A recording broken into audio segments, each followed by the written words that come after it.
Կար ժամանակ, երբ Հայաստանը չէր վախենում մեծ մարտահրավերներից։ Ռոբերտ Քոչարյանի նախագահության տարիներին իրականացվել են անկախ Հայաստանի խոշորագույն ենթակառուցվածքային նախագծերը։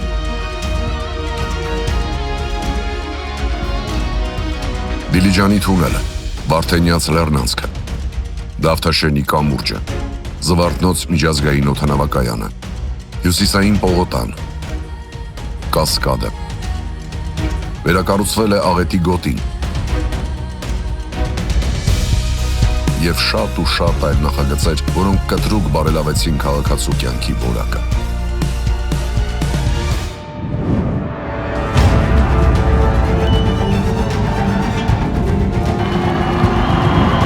Իսկ 2018-ից 2026 թվականը Հայաստանում հաջողությամբ չկառուցվեց մետրոյի Աչափնյակի կայարանը։ Վարպետորեն հետաձգվեց ակադեմիական քաղաքի կառուցումը, թեև արդեն ահռելի գումար է ծախսվել։ Իսկ վերելակների, կենցաղային տեխնիկայի, աղբի վերամշակման գործարանները ու շատ խոստումներ